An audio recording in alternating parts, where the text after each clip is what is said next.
Hello and welcome, my name is Kyle FtW and welcome back to another Call of Duty Modern Warfare video. Today we are back with another best class setup video, and today we are going to be covering the M13 assault rifle. This is an assault rifle that I actually covered in a blueprint review video yesterday, so I was very much looking forward to making a best class setup video for you guys on that weapon, and now we have officially gotten one for you guys here today. Now this did take me a little bit of time to discover. I didn't really like the M13 that much as an assault rifle. It's one of those assault rifles that I do very inconsistent with. It's kind of like the Vapor XKG back from Black Ops 4.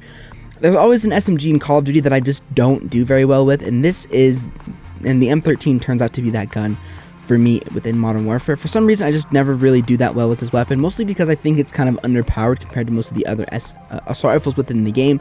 But on the bright side, it has a very fast fire rate, which I think makes it very powerful within the game. But nonetheless, we are going to be talking about the best class setup video here in this video. But I really like this class that I was able to create with this weapon. It's very good, very powerful, and will definitely do well for you, because it did well for me. And of course, these are always up to you. You can switch up whatever you want. But anyways, let's go ahead and not wasting any more of your time. Let's go ahead and jump into the attachments. So starting off here with the very first attachment, I've gone for the monolithic suppressor. Simple enough. I use this on almost all of my classes, both assault rifle and SMG. It's just so good. You know, it improves sound suppression and improves damage range at the cost of aim down sight speed and aim walking steadiness. I mean, the sound suppression is pretty self-explanatory, keeps you off those radars, and damage range, of course, makes it so that you can kill enemies from farther away. And for me, this assault rifle acts more like an SMG than an actual assault rifle. So personally, this is a very helpful attachment in my personal opinion. Having that improved damage range and being off the radar is just super useful in a ton of situations. And the aim down sight speed and aim walking steadiness cons are a little bit bad, but they're not really that big of a deal in my personal opinion, being that I use these attachments on all of my weapons. Now for the next attachment, I have gone for the Tempest Marksman Barrel, which improves damage range, improves bullet velocity, and improves recoil control at the cost of aim down sight speed and movement speed. Personally, I don't really think you need this barrel too much, but for me, this is the barrel that worked the best with the setup. I did use this class with no barrel at all, and it just didn't feel quite as good to me in my personal opinion. Again, the damage range is pretty self-explanatory. We're now improving the damage range, not really twice as much, but definitely a little bit more. Again, I still don't know what bullet velocity does. I'm pretty sure it still is an improvement to the fire rate or how much damage it does through objects. I'm not really sure. I have no idea. And then, of course, recoil control, again, self-explanatory, makes it so that the gun is easier to control from a distance. Aim down sight speed and movement speed negatives are definitely a big deal. But we are going to be talking about our next attachment right now, which we'll go ahead and talk about a counter to these things. So for the stock, I've gone for the no stock. Now, normally I don't use this on assault rifles because you don't really want to decrease the aiming stability or the recoil control on a weapon for a lot of reasons, but mostly for assault rifles, you don't want to hurt this because assault rifles are better for medium to long range. And if you're hurting the aiming stability and the recoil control both, you're going to be having a very tough time. It's going to be a lot harder to kill people. However, the movement speed and the aim down sight speed positives make this attachment worth it, in my opinion. I've also kind of messed around with the M13 skeleton stock, which improves aim walking movement speed as well as aim down sight speed at a con of aiming stability. But for me, the no stock kind of won out there because we'll talk about another attachment here soon that also kind of hurts the movement speed. But again, if I didn't have this stock, we would be very much hurting the aim down sight speed or the movement speed on this weapon, and I definitely want to have that increased so that you don't feel like a super slow player and basically hurt your gameplay. So that's for my stock. Then for the underbarrel, I've gone for the Commando foregrip, which improves recoil stabilization and aiming stability at the cost of movement speed. Now, this is just a very good attachment overall. You see a lot of people using this attachment in the competitive scene of Call of Duty Modern Warfare, as well as just on a lot of their assault rifles in general. Recoil stabilization is very useful, as well as aiming stability, because we've actually hurt the aiming stability on this weapon a little bit, but these attachments are super useful. Recoil stabilization, I'm not really sure exactly what this is exactly, but I'm pretty sure it's when you're shooting a weapon, your gun has a little bit less recoil, and it's easier a little bit less recoil. And then, of course, aiming stability is pretty self-explanatory. You're going to be able to kill enemies from farther away because you're not going to have as much idle sway, I believe.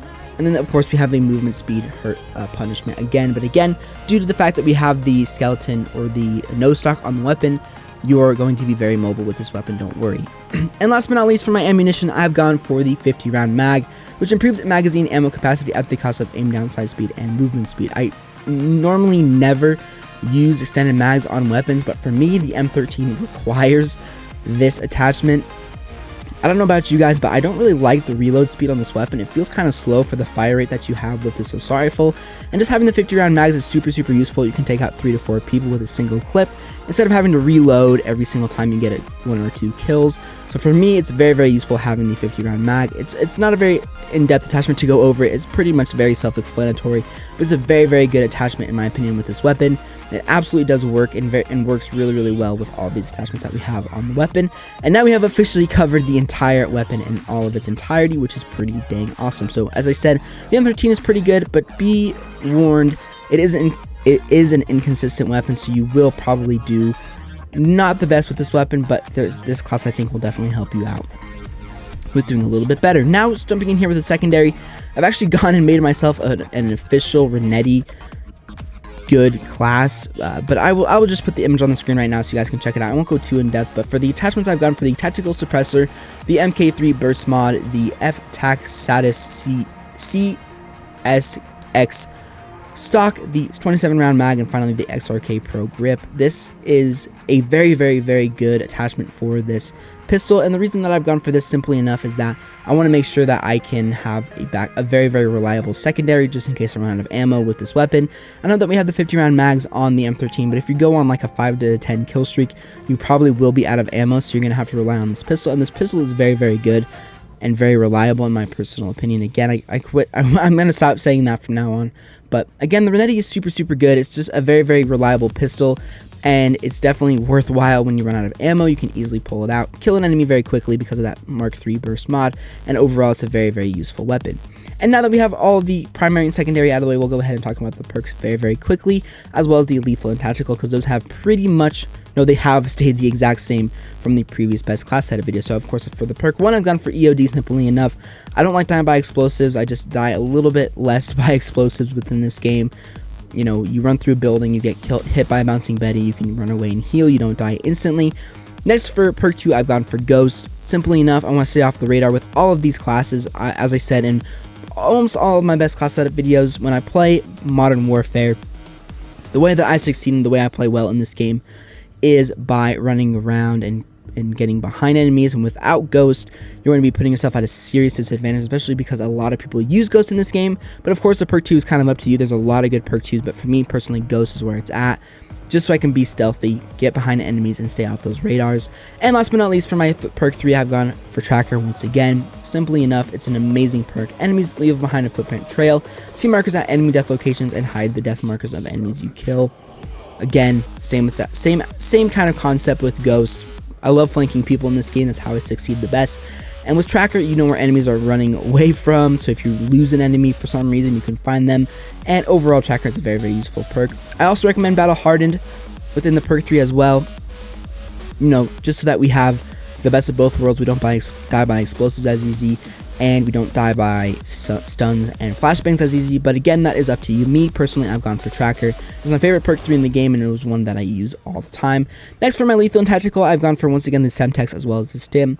The Semtex, simply enough, is a anti-camper device. Throw that in a building, throw that on the roof, throw it on an objective. It lands right where you threw it, so you don't have to worry about getting a perfect arc. Cooking a grenade, you just throw it, boom, lands where you want it to, and you can get very nice kills. I love the Semtex. It's something that I use a lot. C4s are also a very good option, but for me, Semtexes are just perfect. You can, especially because you can throw them a lot farther than a C4, and you don't have to manually detonate them. They detonate themselves, and especially because I'm an objective player as well, the Semtex just makes sense for me. But again, when it comes to the lethals and the tacticals, those are both up to you, but me, I've gone for the Semtex. And then last but not least, for my tactical, I've gone for the Stim. I love the Stim. You guys know this already. I cannot rush in this game without it. It is super reliable, helps you out a ton. You know, you can run around, you can get weak, you can instantly heal yourself, get back into a gunfight in 2 seconds, take out that enemy, and it feels really good being able to move around. And Stim 100% helps you with that. If Stim was not in the game, you would just not be able to rush. It would be almost impossible. And there we go. That's going to do it for my full class. I will put the full class with the M13 on the screen right now, so you guys can check out and see every single attachment from, from the muzzle all the way to the ammunition, just so that you can see it in an overall view, just in case you guys missed it earlier in the video or something like that, and or want to copy it down just from Google. But anyways, hopefully you guys enjoyed this. Hopefully this class will help you and do good things for you. And one little tip before I end the video: if you actually use the Blue Jay blueprint that you get within the battle pass with this weapon, you will already have 2 out of the 3 attachments out of the way, or even 3 out of the 5 attachments out of the way. So again, I recommend that as well. And I've not gone for the Ranger foregrip with this class either. But again, if you want to have this class pretty much done for you, you can go ahead and use the Blue Jay blueprint that you get in the battle pass. But anyways, hopefully you guys enjoyed this video. If you did, make sure you leave a like, subscribe if you are new. Make sure you check out all my other previous best class setup videos, which will be linked within the playlist in the description, as well as my previous video, which will be at the end of the video. And I will see you guys all on another Call of Duty Modern Warfare video very, very soon.